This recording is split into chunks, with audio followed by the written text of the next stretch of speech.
Assalamualaikum warahmatullahi wabarakatuh. Halo semuanya, perkenalkan nama saya Sisi Angelia. Saya dari Program Studi Pendidikan Matematika Fakultas Keguruan dan Ilmu Pendidikan dengan NPM A1C025687. Baiklah, pada kesempatan kali ini saya akan membahas materi mengenai manajemen pendidikan dasar, menengah, dan tinggi. Baiklah, mari simak penjelasan saya. Baiklah, langsung saja kita masuk ke materi. Yang pertama itu pendidikan dasar. Pendidikan dasar ini jenjangnya itu di SD, SMP, MA, MTS. Pendidikan dasar ini berfokus untuk membentuk fondasi pengetahuan, sikap, dan keterampilan dasar. Terus yang kedua itu ada pendidikan menengah, yaitu jenjang SMA, SMK, MA, MAK.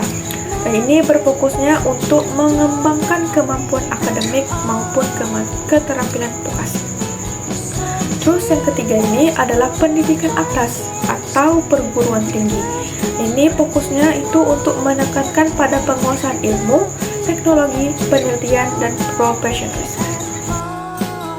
Selanjutnya kita akan masuk ke tujuan. Pada tujuan pertama ini kita akan membahas tujuan manajemen pendidikan dasar. Terdapat 3 komponen tujuannya. Yang pertama itu memberikan kesempatan belajar merata bagi semua anak usia sekolah dasar dan menengah pertama.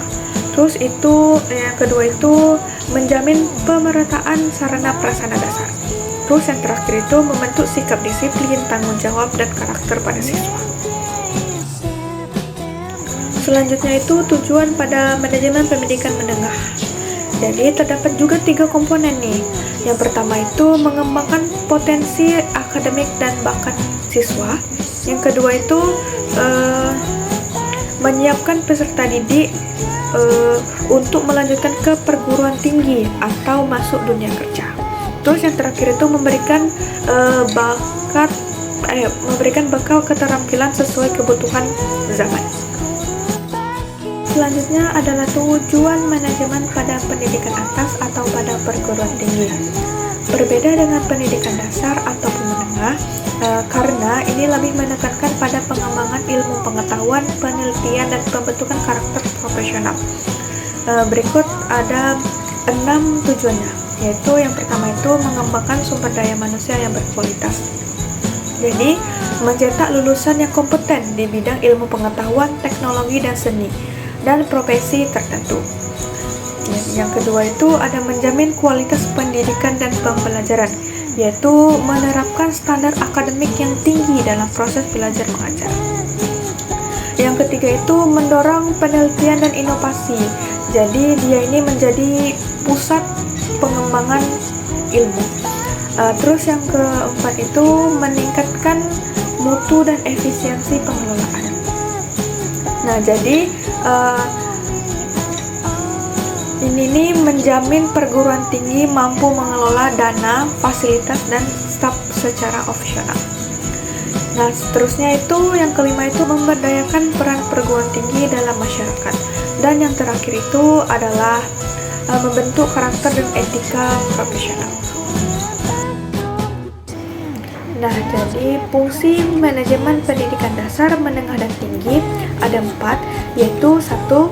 Perencanaan kurikulum, tenaga pendidik, dan sarana prasarana. Yang kedua itu pengorganisasian kelembagaan sekolah atau university. Yang ketiga itu pelaksanaan kegiatan pembelajaran. Terus yang terakhir itu adalah pengawasan dan evaluasi mutu pendidikan. Nah, jadi fungsi manajemen di setiap jenjang sebenarnya itu sama, yaitu untuk memecahkan, melakukan, dan mengevaluasi. Bedanya itu hanya terletak pada kebutuhannya saja. Nah, terdapat beberapa tantangan nih di manajemen pendidikan dasar menengah atas. Jadi pada pendidikan dasar tantangannya adalah pemerataan akses dan mutu.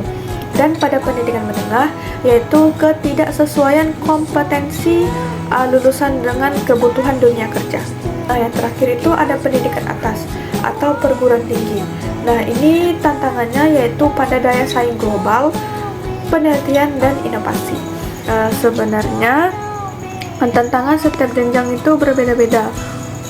Oleh karena itu, strategi manajemennya juga harus ikut berbeda-beda. Nah, pada penjelasan-penjelasan sebelumnya dapat kita tarik bahwa pendidikan dasar yaitu untuk membentuk fondasi, pendidikan menengah untuk mengembangkan potensi, pendidikan atas untuk menghasilkan tenaga ahli dan profesional. Terus manajemen yang baik di setiap jenjang akan mendukung keberhasilan pendidikan nasional.